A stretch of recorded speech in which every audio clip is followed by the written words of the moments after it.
finally have books on my shelf. Hey there, and welcome to my channel. This is Foggy Fiction, and I am Haley. I'm a writer living with mental illness, doing my best to show that mental health does not dictate talent or worth, and hoping to encourage other mental health warriors to chase their dreams. In today's video, I'm going to talk about spoon theory and how that relates to me, my writing, and my channel. So if you've never heard of spoon theory, allow me to give a very terrible explanation. I used to work for an MLM, and one of my top uplines in the company used to refer to herself as a spoonie. Not knowing what it meant, I looked it up and found spoon theory.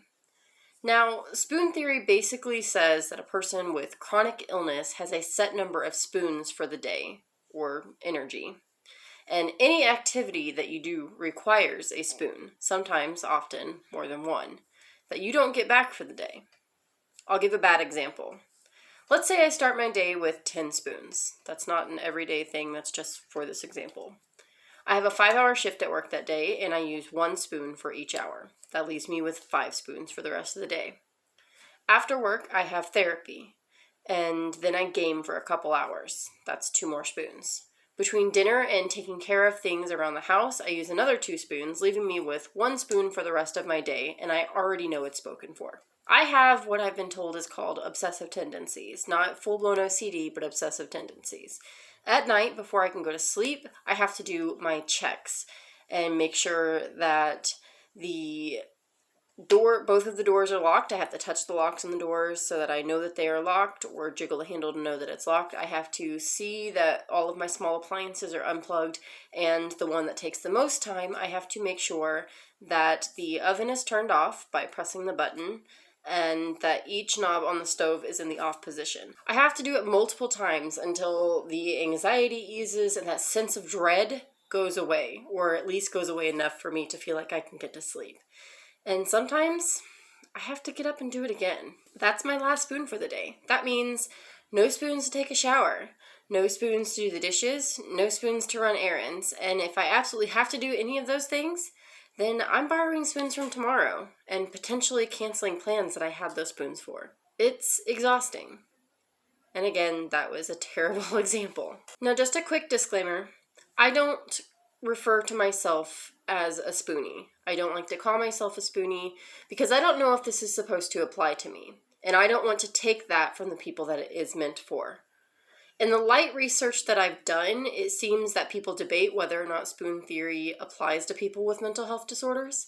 Most of what I found includes it, but some of the sites I've looked at seem to solely associate it with chronic physical illness. Now, granted, my mental illness does give me physical symptoms, but that's not the point. The woman who came up with spoon theory applied it to her own daily battle with lupus, but she also stated that it could help with understanding any disability or illness. And the description fits my daily experience so well that it has been the best thing that I've found to help describe it and explain my struggle to those who want to understand. So how does this apply to my writing and this channel? It's super simple, and you've probably already figured it out. At the start of my day, I take count of my spoons and see how many of them are already spoken for things I know that I have to do that day. That's why I get stressed out whenever my plans change, even if it's for a good or fun reason. Go ahead and take another spoon for the anxiety I have for my lack of spoons.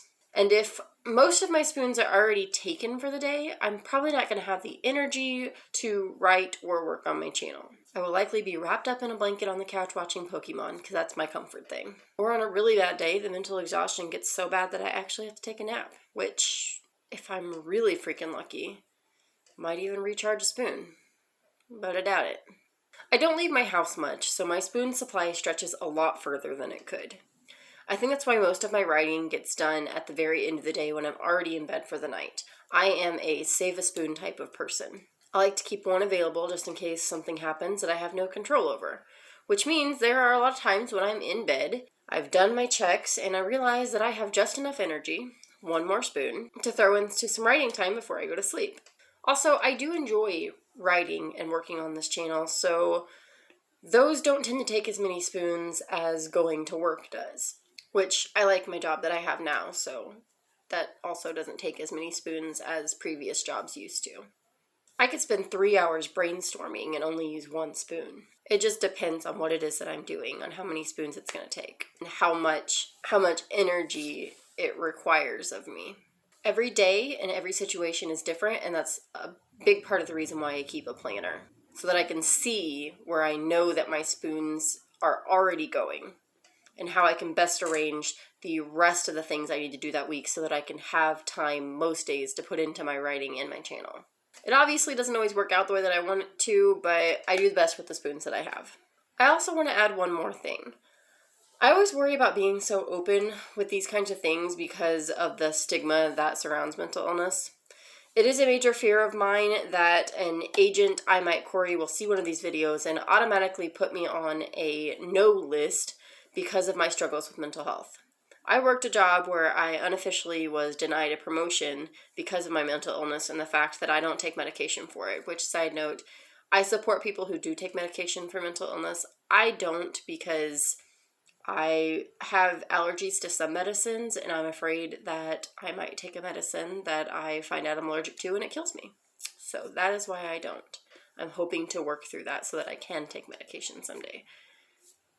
Back to what we were saying. Anyway, as I said at the start of the video, I want to show that mental health does not dictate your talent or your worth. And I do want to encourage other people out there who deal with mental illness to chase their dreams, because I know what it's like to feel like my mental health is a roadblock. I may be freaking out inside over sharing this video. Yes, that's absolutely using a spoon. But I also think it's important to do this. And if there is an agent who puts me on a no list because of my mental health, then you know what? They're probably someone I don't want to work with anyway. Still. So that's my clumsy, terrible explanation of spoon theory and how it relates to me, my writing, and this channel. Leave a like if you enjoyed this video, and subscribe if you're interested in following my journey as a writer living with mental illness. Enjoy the happy moments.